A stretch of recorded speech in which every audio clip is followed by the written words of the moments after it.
السلام علیکم جی.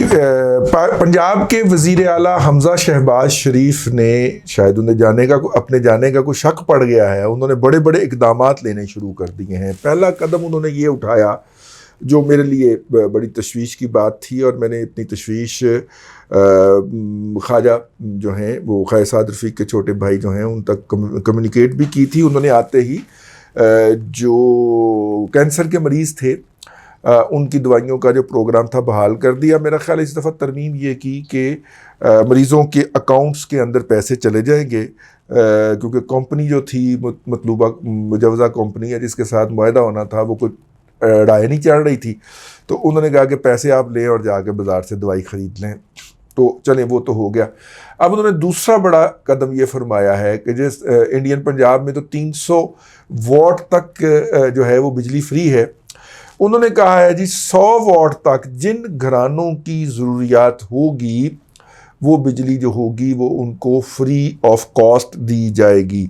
بل جو ہوگا ان سے بل وچ ہی رہنا ہے,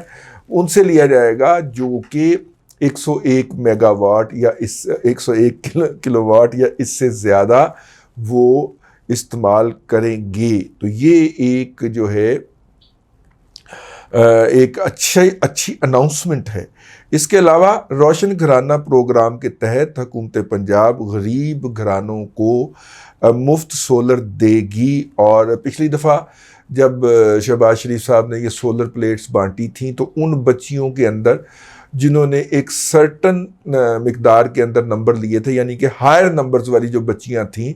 تو اس سے تھوڑا سا بچی کا بھی گھر دے ٹیکا شیکا ہو جاتا نا, گیس جڑا گھر میں لائٹ جو بل رہی ہے یہ میری وجہ سے بل رہی ہے, اور میں جو ہوں چونکہ سکول جاتی ہوں اور اچھا پڑھتی ہوں اور اچھے نمبر لیتی ہوں تو اس لیے مجھے شہباز شریف نے یہ پلیٹ دی ہے. ٹھیک ہے, تو وہ جناب اس سے ایک آدھ بلب اور ایک آدھ پنکھا چل جایا کرتا تھا رات کو. تو ایسے غریب ہی کہنا چاہیے, سفید پوش تو نہیں ہے, لیکن ایسے لوگ جو بچیوں کو پڑھا رہے تھے تو ان کے لیے ایک بڑا انسینٹو ہو جاتا تھا. تو ابھی یہ اس پروگرام کی ڈیٹیل آنا باقی ہیں, دیکھتے ہیں اس کی ڈیٹیل کب آتی ہیں. لیکن حمزہ صاحب کی خدمت میں عرض ہے کہ یہ ٹھیک ہے, آپ کا ایک پولیٹیکل پروگرام ہے, آپ اس کو ضرور کیجئے, لیکن یار اگلی نسلوں کے ساتھ آپ جو کچھ کر رہے ہیں, یعنی کہ لاہور کے اندر میں اس کے اوپر باقاعدہ اسٹڈی ہو چکی ہے, حمزہ صاحب اگر کہیں گے تو ان کو وہ بھی پیش کر دی جائے گی. لاہور کے اندر, صرف لاہور کے اندر اگر ہم بات کر لیں تو تقریباً 80 میگا واٹ کی 3 سائٹس ہیں جو باقاعدہ پوائنٹ آؤٹ ہو چکی ہیں. کوڑے جہاں پہ ڈمپنگ گراؤنڈ جو ہے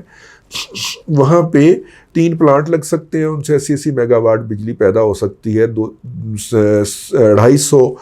میگا واٹ بجلی پیدا ہو سکتی ہے. ٹھیک ہے, لاہور کی جو ڈیمانڈ ہے وہ 1000 کے قریب ہے, 700 سے 1000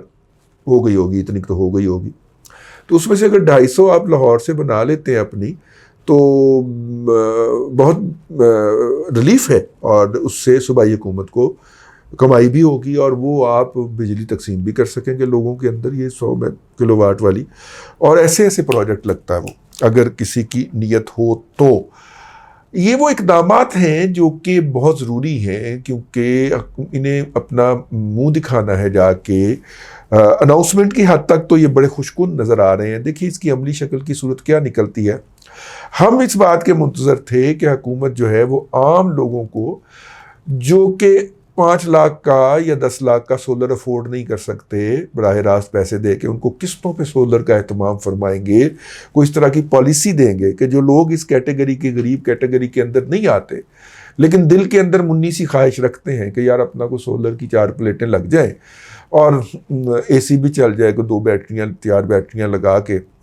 تو رات کو جو بچے بلبلاتے ہوئے اٹھتے ہیں لوڈ شیڈنگ میں وہ نہ اٹھیں. لیکن میرا خیال ہے کہ ان کے بارے میں جو ڈیٹیل آئے گی, اس کی ابھی تو صرف بریکنگ نیوز ہی چلی ہے, تو میں نے کہا کہ ایک اچھا اقدام ہے, اس کو اپریشیٹ ہونا چاہیے, اس کو اپریشیٹ کیا جانا چاہیے. اور لیکن یہ اناؤنسمنٹ اگر زیادہ بہتر ہوتا کہ وہ IMF کا پروگرام اپروو ہونے کے بعد کرتے, کیونکہ اس وقت وہ ہماری ہر بات کے اوپر معترض ہوا ہے اور اس کا پروگرام جو ہے ڈیلے ہو گیا ہے, کیونکہ انہوں نے کچھ جو ہیں ایک تو نیب کا قانون تبدیل کر دیا ہے، اور دوسرا جو ہے وہ کہہ رہے ہیں کہ بجلی اور گیس کی قیمتیں اور بڑھائیں، جو کہ یہ بہرحال بجلی اور گیس کی قیمتیں بڑھانے کے لیے تو یہ تیار ہو گئے ہیں، لیکن وہ نیب کے قوانین کو ریورس کرنے پہ وہ تیار نہیں ہو رہے، تو پروگرام ڈیلے ہو گیا ہے۔ تو اب یہ اس طرح کی حرکت سے پروگرام فردر ڈیلے ہو جائے گا، کیونکہ آئی ایم ایف جو ہوتا ہے وہ سبسڈیوں کے خلاف ہوتا ہے۔ وہ کہتا ہے قرض لے کر آپ لوگوں میں نہیں بانٹ سکتے، اور اس کے لیے قرض لے کر بانٹنے کے لیے بے نظیر انکم سپورٹ فنڈ کی ایک ہی ونڈو کافی ہے، باقی آپ نہیں بانٹ سکتے۔ تو کیونکہ پھر آپ کا معاملات بہتر نہیں ہوں گے، تاخیر سے ہو پائیں گے، تو آپ حکومت کے اپنے اخراجات کم ہوں۔ پولیٹیکل لیڈرشپ کا خیال ہے کہ اگر 1600 ارب روپیہ ہم ایک ڈپارٹمنٹ کو اٹھا کے دے دیتے ہیں، 500 ارب روپیہ بیوروکریسی وفاق کی کھا جاتی ہے، اور صوبوں کی ابھی بیوروکریسی کا اس میں تذکرہ شامل نہیں ہے،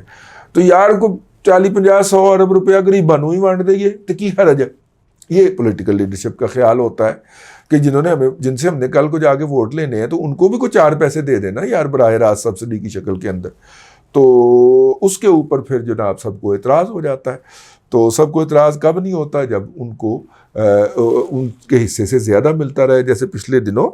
1 مہینے کی تنخواہ کے برابر بونس جو ہے وہ وفاقی گورنمنٹ کے وہ ملازمین جو سیکریٹریٹ میں کام کرتے ہیں، میرا خیال ان کو اجازت دی گئی ہے ان بونس کی، تو وہ جو ہے وہ اپنی جگہ کے اوپر وہ دھمالے ڈال رہے ہیں، باقی ان کی طرف دیکھ رہے ہیں۔ کے پی کے جو ملازمین ہیں جو 2018 اور اس کے بعد بھرتی ہوئے ہیں، ان کا کہنا ہے کہ جو انہیں کانٹریکٹ پہ بھرتی کیا گیا ہے اور ان کو کوئی پینشن وینشن نہیں دیا جا رہا، ہمیں مستقل کیے ہیں، وہ مسلسل سڑکوں کے اوپر ہیں، اور وہ جنہوں نے بنی گالہ کے باہر آ کے دھرنا بھی دیا ہوا تھا۔ تو یہ وہ صورتحال ہے۔ اچھی خبر ہے، لیکن یہ سسٹینیبل نہیں ہوگا حمزہ صاحب۔ سسٹینیبل کرنے کے لیے آپ کو ہر شہر میں میونسپل سالڈ ویسٹ سے ہی بجلی بنانی پڑے گی، تاکہ ہمارا کسان جو ہے اس کو آگ نہ لگائے، اور اس آگ کے نتیجے میں ہر سال 20-25 جانیں چلی جاتی ہیں، کیونکہ موٹر وے پہ آگ کا جب دھواں اٹھتا ہے تو وہ آگے سے وہ کر دیتا ہے، اور پھر اس دھوئیں کے اندر گاڑیاں ٹکرا جاتی ہیں، 40-50 گاڑیاں الگ تباہ ہوتی ہیں، 20-25 لوگوں کی اموات الگ ہوتی ہیں۔ تو اگر وہی سالڈ ویسٹ جو ہے اپنا ایگریکلچر ویسٹ جو ہے جس کو کسان آگ لگاتا ہے، اس کو آپ 20 لاکھ روپے کی مشین آتی ہے چائنا سے، اگر وہ لے دیتے ہیں اور وہ کامن یوز میں ہو، جس طرح پہلے وہ والی لیزر لیولنگ مشینیں تھیں، پرائیویٹ سیکٹر اتنا زیادہ اس میں سے حصہ چارج کرتا ہے کہ وہ کسان کے لیے فیزیبل ہی نہیں رہتا۔ لیکن اگر آپ وہ کسانوں کو دے دیتے ہیں محکمہ زراعت کے ذریعے، تو وہ ان کو کاٹ لیں اور کاٹ کے ان کو بیچ بھی لیں، اور خاص طور پہ کپاس کی جو چھڑیاں ہیں ان کی تو بہت بڑی مارکیٹ ایگزسٹ کرتی ہے، اور جب وہ فیول کے طور پہ استعمال ہوگی تو امپورٹڈ فیول کی جگہ پہ استعمال ہوگی۔ تو کرنا کیا ہے کہ وہ جو ان کو کاٹ کے ان کی باقاعدہ وہ کیا ہوتا ہے جی ڈیلے، وہ ڈیلا کہہ سکتے ہیں اس کو، مطلب ان کے بڑے بڑے وہ بنانے والی جو مشین ہوتی ہے وہ آپ لے دیں گے۔ ویسے بائی دا وے ہم دیکھ کے آئے ہیں وہ مشین پاکستان میں موجود ہے، لیکن وہ ترقی پسند فارمر کے پاس موجود ہے، عام فارمر کی اس تک رسائی نہیں ہے۔ اس کے پاس یہی حل ہے زمین خاندی کرانے کا، فصل اس نے کاٹ لی ہے تو اس کے بعد باقی جو رہ گیا اس کو وہ آگ لگا دیتا ہے، تو وہ آگ نہ لگانی پڑے، وہ بھی آپ اکٹھا کر لیں۔ یہ پیکیجز والوں نے جو ہے وہ بنایا ہے، وارث شاہ میرا خیال، بلے شاہ پاور پروجیکٹ ہے ان کا، اس کے اندر بھی وہ استعمال ہوتی ہے، اور بڑے سارے پاور پروجیکٹ لگ جائیں گے جب یہ سستا فیول دستیاب ہوگا، سستا را مٹیریل دستیاب ہوگا۔ یہی حال جو ہے میونسپل سالڈ ویسٹ کا ہے۔ ہمارا گجرانوالہ کے اندر کم از کم 100-125 میگا واٹ کا پلانٹ لگتا ہے، کوڑا بھی صاف ہو جائے گا، ڈمپنگ گراؤنڈز بھی، جو زمینیں ہم ڈمپنگ گراؤنڈ بنا کے تباہ کر رہے ہیں وہ بھی بچ جائیں گی، اور اس کے نتیجے کے اندر بجلی بھی بن جائے گی، اور پھر اس سے پلاسٹک بھی ریکور ہو جاتا ہے، پھر اس سے فلنگ سائٹ کے لیے جو روڑے چھوڑے آتے ہیں وہ بھی ہو جاتے ہیں، اور جو صرف کمبسچن یعنی جلنے کے قابل مٹیریل ہوتا ہے اس کو آپ ایک جگہ پہ جلا کے اس سے ہیٹ پیدا کر کے بجلی پہ جنریٹ کر لیتے ہیں۔ یہ ہمارے ہمسائے میں بھارت میں یہی کچھ ہو رہا ہے۔ تو میں نے کہا کہ اچھی خوش آئند اناؤنسمنٹ ہے، پولیٹیکل اناؤنسمنٹ ہے، سسٹینیبل نہیں ہے اگر لانگ ٹرم کام کیا جائے۔ ویسے یہ ترکیوں کو جو آپ دوبارہ لا رہے ہیں، ان کے ساتھ آپ کے ابا جی حمزہ صاحب ایک کانٹریکٹ کر گئے ہوئے ہیں، لاہور میں کم از کم ایک سائٹ کا کانٹریکٹ تو ہے جہاں سے انہوں نے بجلی بنانی، تو پاکستان کی کمپنیوں کو بھی انوائٹ کر لیں، ٹھیک ہے، ہم جیسوں سے کچھ سن لیں اور وہ اس کے اوپر وہ پاور اسٹیشن لگا دیں۔ بہرحال جی اچھا فیصلہ ایک عام آدمی کو ریلیف ملے گا، بھلے کچھ لوگوں کو ہی ملے گا اس مہنگائی کے دور کے اندر، تو مجھے سب سے زیادہ خوشی ہوگی۔ بہت شکریہ حمزہ صاحب، اللہ آپ کو آسانیاں عطا کرے، میرے لسنرز کو، حمزہ صاحب کو بھی ان کے اندر شامل کر لیں، لیکن میرے لسنر کو اللہ تعالیٰ آسانیاں عطا کرے اور آسانیاں خلق خدا میں تقسیم کرنے کی توفیق عطا کرے۔